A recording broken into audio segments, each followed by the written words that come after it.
Ito na mga kababayan, nabunyag na, umaalingasaw na yung baho nitong si Congressman Paduano na dating NPA mga kababayan, na isa sa mga pinuno ng Alex Bongkayaw Brigade. Pero bago tayo magpatuloy, magpapasalamat muna ako sa aking mga subscribers dyan, sa aking mga viewers. Maraming salamat sa inyong patuloy na suporta. Shout out sa inyong lahat at sa mga bago pa lang dito sa aking YouTube channel. Sana po pasubscribe ng aking YouTube channel, Ronde News TV. Yun ang tuloy na tayo kagad sa ating topic mga kababayan.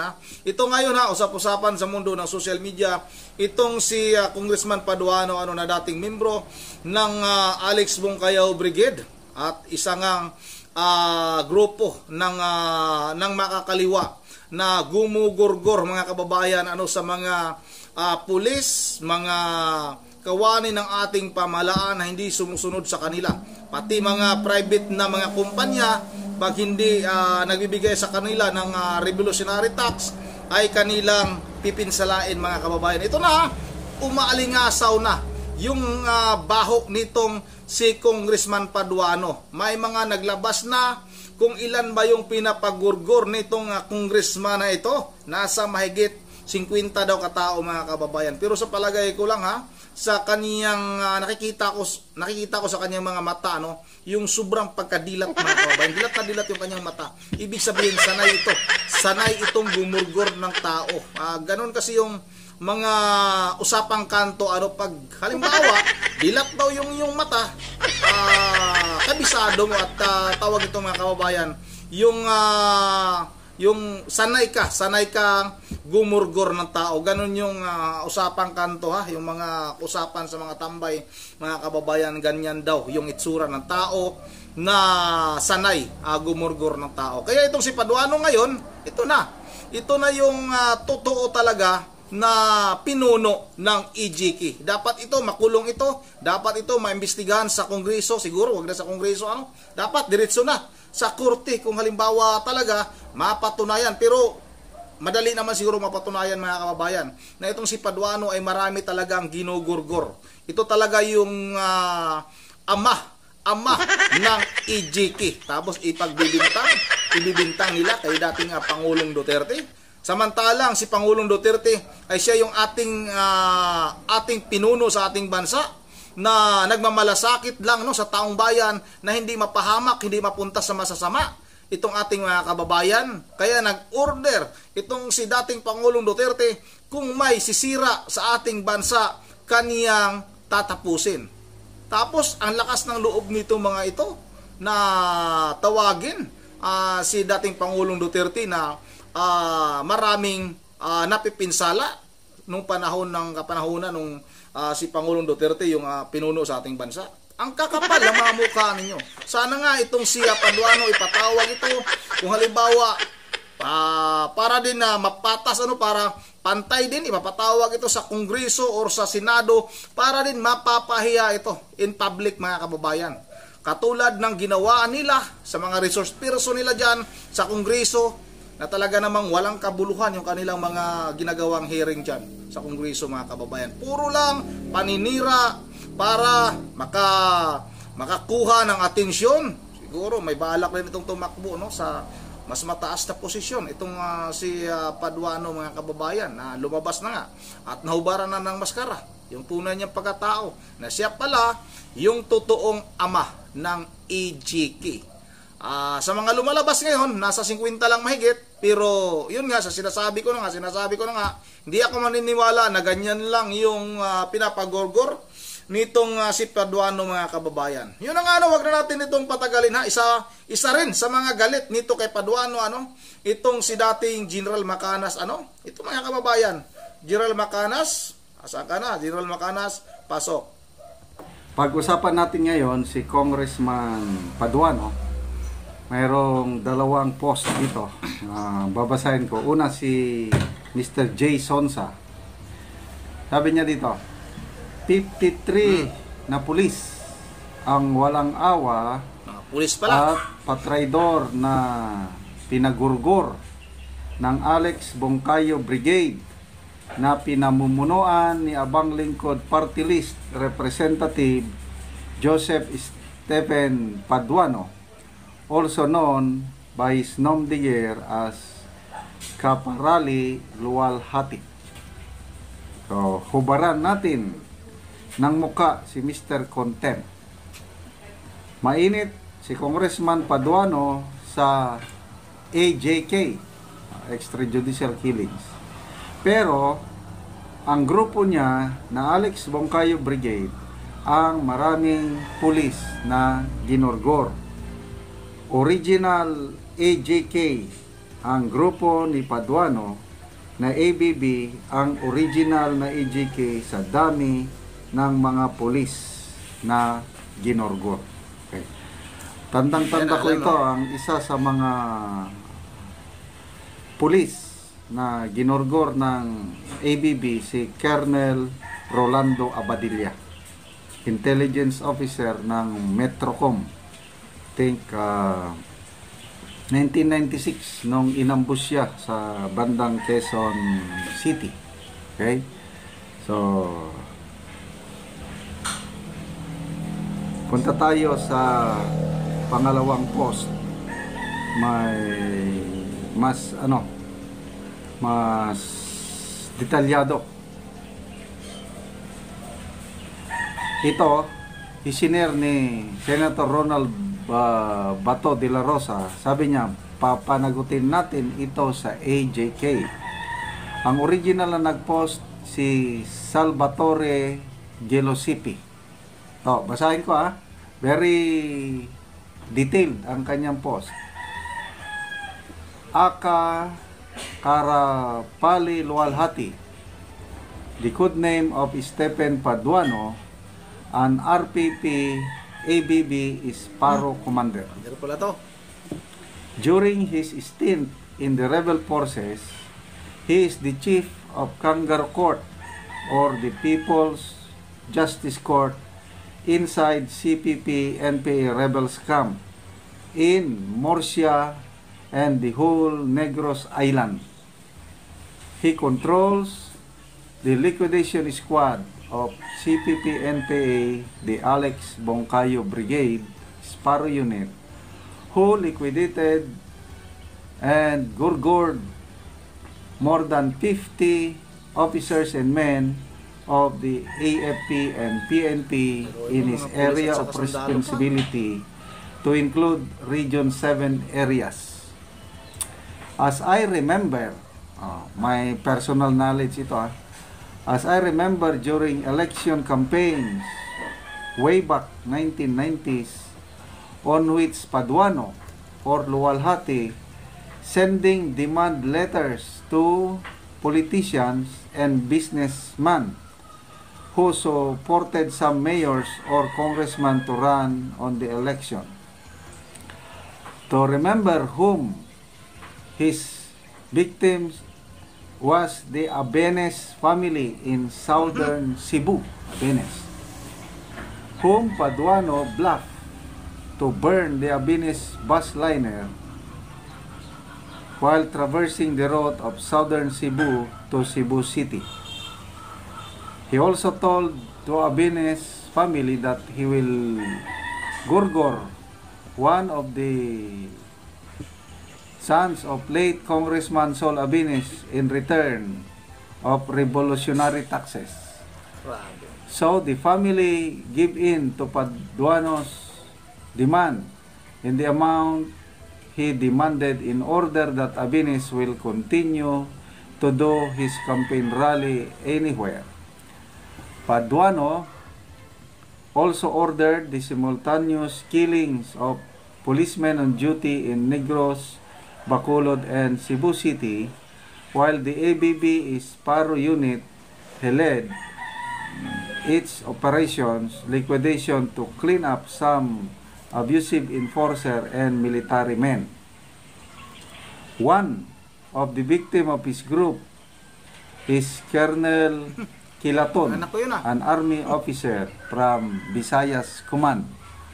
Ito, very specific Yung una kanina, yung Colonel Abadilla. Ito, Colonel Kilaton, na-assign sa Visayas Command. Patrolman Abing, who ran the traffic route in front of USGR Cebu City. Colonel Cartasiano, who was gunned down in front of his family inside the car while fueling in gas station in capital areas in Cebu City. Some regional mobile group or regional special action force members who was assigned in Negros Island, who was very active and vocal on anti-insurgency when they go home for a short vacation, were also gurgur by Paduano hitmen, the ABB Sparrow unit. Our AFP and Army Intelligence Operatives, or DPA, on which Paduano is mailed, he raised his stone to gurgur or follow them and bring to his camp for interrogation and gurgur. Paduano is the real EGK, and we recommend to Quadcom he will be invited as a resource person to shed light on EGK issues from year 1988 to year 2000 on his jurisdiction, Region 6 and 7. To open also his bank statement wherein funds from revolutionary taxes he collected from politicians and businessmen and a small-time shop in stall owners inside public market and fisheries. So, ito, naglabasan na po ang mga record ng Alex Bongcayo Brigade na pinangunguluhan ni Congressman Paduano. Sabi nga ng isang retired police general, General Carlos, na ang tapang nitong taong ito na minsan kalaban ng ating bansa, tapos siya na ang matapang na nagpapakulong sa mga general. Yun po ang mainit na issue ngayon, yung pag-cite in contempt niya kay General Wilkins Villanueva. Anong petsa na ba ngayon? December 21 na. Nako, wala pa akong balita kung pinalabas na nila si General Wilkins. It appears na kasi nakabreak ng mga kongresista dahil hindi nila pinalabas. Doon lang talaga siya sa kulungan. Doon siya mag-Christmas, doon siya mag-New Year. Ang sakit nun.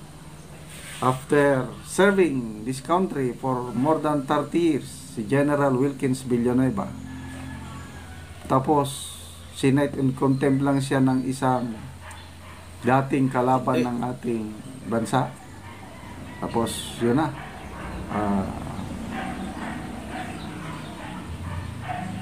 lumalabas ngayon, ang dami pala, 50 plus na men and women in uniform ang biktima ng Alex Bongcayo Brigade. So yun yung sinasabi ni Jason sana, original AJK. Tapos ngayon, ang kanilang inaakusahan na AJK is si Pangulong Rodrigo Duterte, Senator Bato, Senator Bongo. Kitang-kita naman yung may AJK nga. Kaya lang mga pulis ang may kagagawan doon. Bakit idawit nyo si PRRD? But anyway, wag tayong mabahala doon sa recommendation ng Quadcom na kasuhan si PRRD, Senator Bongo, Senator Bato de la Rosa, dahil sa tingin ko lang napakahina ang kanilang ebidensya. Yung credibility ng mga testigo nila walang as in zero credibility. Yung mga convicted na mga na-involve sa smuggling ng ipinagbabawal na gamot, Mark Taguba and Jamie Guban, yung Colonel Asierto na may warrant of arrest, nagtatago ngayon. Yan yung mga nila. Kaya bring it on. Sige, kasuhan nyo si PRRD. Walang problema. But then, yung original EJK, ABB, pinanguluhan ni Congressman Paduano, may time of reckoning pa Yun rin. ang yari ka ngayon na Paduano ha. Dapat ipapatawag, wag sana itong palampasin din ng wag palagpasin ito ng Kongreso at Senado. Kaso sa Kongreso siguro medyo tagilid ito na ipapatawag ito mga kababayan. Dapat sa Senado ito, ipapatawag ito para kung ano yung ginawa nila ng mga resource personnel dyan sa Kongreso, dapat gawin din nito kay Paduano. Kasi nga, ngayon nabubunyag na ganun pala karami yung kanyang pinapagurgur mga kababayan, at siguro siya rin mismo talaga ang gumurgur ng iba, mga kapulisan, mga kasundalukan pa.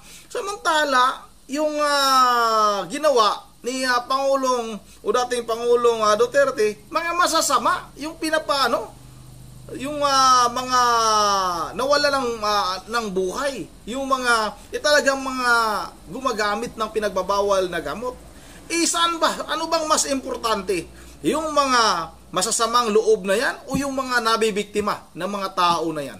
Samantalang itong si Paduano ay yung mga naglingkod sa ating bayan, yung mga tagapagtanggol ng ating bayan, sila yung pinapagurgur nitong taong ito. Kaya dapat ito ang dapat ikulong, dapat tanggalin ito sa Kongreso, dapat imbestigahan ito o halongkatin yung mga nakaraan nito, dahil nga kitang-kita natin sa kanyang mga mata, mga kababayan, na talagang marami itong pinapagurgur. Yun ang hanggang dito na lang muna at ngayon nalalaman na natin yung talagang lumalabas na yung dahan-dahan Alam ko na mas marami pang lalabas na mga baho nitong si Paduano na ito. Iwan ko lang si Akop kung kailan lalabas ang baho ni Akop, mga kababayan.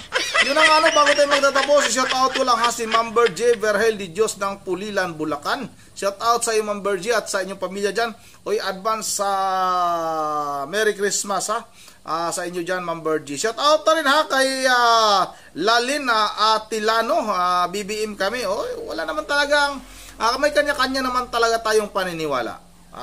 Nasa inyo po yan, At shout out na rin kay Rudy Salikaya, Allahu Akbar. Sana makulong yan si BBM. Yan naman ang sabi ni Rudy Salikaya. Shout out na rin kay Eden Hernandez, Ang Iglesia ni Cristo daw ay abala sa ginagawa nila, sa papasalamat. Parang ang sinasabi, di ko lang basahin kasi mahaba ito. Wala daw yatang gagawin na rally, pero mayroon itong si Jean at saka si Nelson, yan mismo ang nasasabi na nakaantabay lang sila sa gagawin na impeachment laban kay VP Sara Duterte, kasi nga pag matutuloy aakyat sa Senado itong impeachment laban kay Vice President Sara Duterte, saka sila kikilos para suportahan yung sinasabi ni Pangulong Bongbong Marcos na wag nang pag-abalahan, wag nang pag-aksayahan ng oras, ng panahon, ng pera, yung impeachment laban kay BP Sara. Susuporta itong Iglesia ni Cristo sa pananawagan ni Bongbong Marcos na wag nang i-impeach itong si BP Sara. Wala namang sinasabi na magprotesta. Kumbaga sa susuportahan si Pangulong Bongbong Marcos na wag nang gagawa ng impeachment laban kay BP. Wala naman tayong sinasabi na may protesta. Shout out na rin sa lahat ng taga-Iglesia ni Cristo at shout out sa ating mga kapatid na Muslim mga nagko-komento dito. Shout out sa inyong lahat. Lito Under, shout out Hearts out. Sino ba to? Jars Masirin, shout out Grabe, may mga tao talaga na kailangan na maglakas loob dahil sa mga sasabi niya sa mga politiko. Sana naman makita ninyo ang paghihirap ng mga tao ngayon dahil sa taas ng bilihin dito sa Pilipinas. Tama yan, totoo talaga yung sinasabi mo Jars Masirin. Shout out na rin kay Ultap Vlogs TV, shout out Ultap's Vlog TV Ipaglaban natin ang taas noo kahit kanino, tayo Pilipino. Protect BP Duterte para sa Pilipinas. Shout out, maraming salamat sa iyo Jultap Vlog, shout out sa inyong mga subscriber dyan. Shout out na rin kay Lorna Guson tama kaayo, ipaglaban natin ang Duterte. God bless. Ma'am Joyce ng Japan, shout out si Ronde TV, good evening po. Kauwi lang po from work po, Sir Ronde. Sana matapos ng problema sa ating bansang Pilipinas. Always amping God bless po. Maraming salamat sa iyo, Ma'am Joyce, sa palagi mong mga komento dito sa ating mga upload video. Maraming salamat at amping din sa amping po sa Japan Permi. Shout out sa inyo, Ma'am Joyce. Dudong shout out Dudong. Yes to Muslim brothers and sisters. Maraming salamat sa iyo Dadong pala. Syukran bro, syukran sabi ni Sara Tarahi. Yun ang dito na lang muna once again. This is Ronde TV mo. Shout out na sa lahat sa hindi natin nababasa. Maraming salamat sa inyong patuloy na mga komento. Once again, this is Ronde TV mo. Ingat tayong lahat. God bless bawat isa sa atin.